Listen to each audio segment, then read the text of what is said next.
What is up, guys? This is Alltech here, and this is the iPhone 6s. As you can see, there is a S badge below the iPhone logo. Let me zoom in so that you can see it properly. We are going to talk about why you should buy this phone in 2017 and what are the cons and pros of buying it. So, let's find out.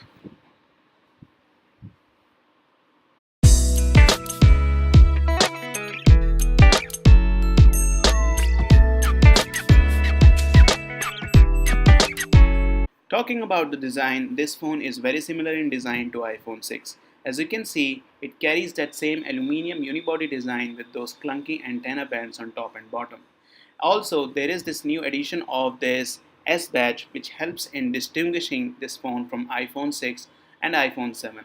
So, this is the only addition along with a new color which is also known as rose gold, or I would like to say it this basic pink color.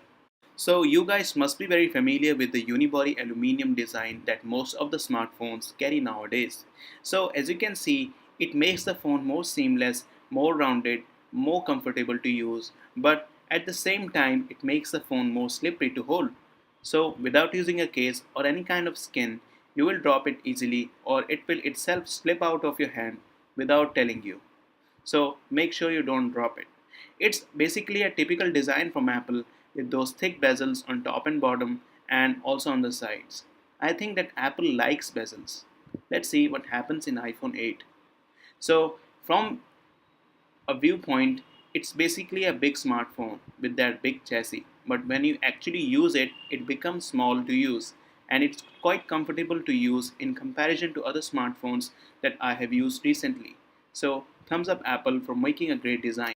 Talking about the specs, this phone rocks an Apple A9 Twister chip with dual core processors, 2 GB of RAM, 6 core graphics, and each core has been clocked to 1.84 GHz.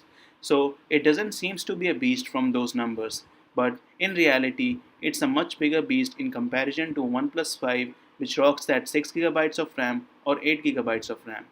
The reason behind small RAM and small graphics and small GPU is the seamless integration of software and hardware given by Apple. So thumbs up Apple for making things small and minimalistic. It handles those apps and heavy gamings without any kind of difficulty. And also I have updated this phone from iOS 9 to iOS 10 and still it's as speedy as it was on the first day. It handles multitasking without any kind of difficulty and it's buttery smooth to my touch and responsive whenever I ask it to do any kind of task. Talking about the gaming, you can see it handles the game very easily. But I feel sometimes a lag of 1 to 1.5 seconds when I open some heavy app. But I really don't care about the time lapse because it's still very smooth and very responsive to my touch. Even after upgrading this phone from iOS 9 to iOS 10, this phone is as buttery smooth as it was on the first day. If I have done this kind of thing to any typical Android smartphone like the Galaxy S7 Edge, it would have cried handling these great apps. But this phone is always smiling and always responsive to my touch, handling those great apps. Look, I have reached the second place. Maybe we can reach the first place? No, no. Oh, but overall, it's a good performer in terms of gaming, and a bit of lag of zero point 0.5 to 1 second is normal. Talking about that fingerprint sensor or Touch ID mounted on the display, it's really fast. Or Apple says it ridiculously fast. Great. This phone has a 1710 milliamp hour of battery, which is quite small in size, but it can last a day with 15 to 20% of charge still remaining. Talking about the camera, this phone has a 12 megapixel sensor with f2.2 aperture and 4K video support on the rear side, and on the selfie camera it has got the new 5 megapixel sensor and f2.2 aperture with 1080p of video recording. So these are some quite new features and sensors added from Apple. These are some typical images I have captured on iPhone 6s, but there is not much of a difference between the images captured from iPhone 6 or iPhone 5s, but still they look more contrasty and colorful and sharp in comparison to other smartphones.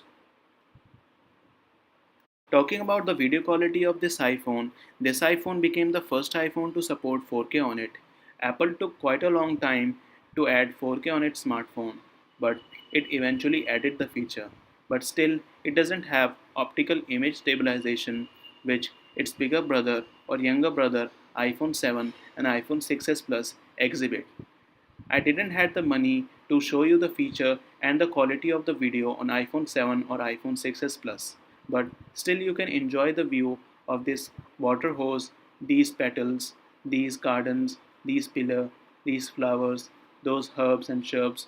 I don't know which one is herb or which one is shrub, but the quality is quite decent, as you can see in the image.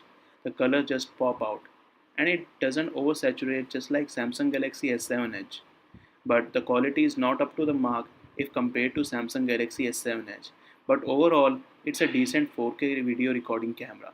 Talking about the front camera, now the front camera has a new sensor of 5 megapixel and also a dedicated LED flash in which the LCD becomes the LED. This shows how minimalistic Apple is. So it takes quite decent selfies even when you are in dark or even when you are some typical blizzard place. So thumbs up for Apple and thumbs up for selfie peoples who take a lot of selfies. So this phone is for you selfie peoples with a brand and a good camera. Last but not the least, let's talk about the most boasted feature of this iPhone, that is 3D touch. When you 3D touch any app or any kind of subject, it just gives you more shortcut to do that task more easily and more fastly. But I don't find it that useful as it's supposed to be, but over the time it will mature. 3D touch comes in handy in apps like Instagram, like when you want to see some stuff, just peek it, and when you want to take a deeper look, just pop it. Peek, not pop. Peek and pop. That's what Johnny Ive told us in the trailer of iPhone 6s. Another app that uses 3D touch is the camera app. You can see that live button, and when you activate it, you can take live photos. So, what are live photos? Live photos are basically still photos in which half a second is captured before that photo and half a second is captured after that photo, and the result you get is the live photo, just like this. Live photo. Great. In the end, should you buy this phone in 2017? I would say you should and you shouldn't. Why you shouldn't? Because just in September, iPhone 8 is going to be launched probably, and you should buckle up and add some more bucks to get that phone. But if you are the one who is getting a phone for first time or who is the one who is switching from Android to iOS, then you should go for this phone. It's a great smartphone with great performance, decent camera and decent battery life, and it will not disappoint you up to until two updates of iOS.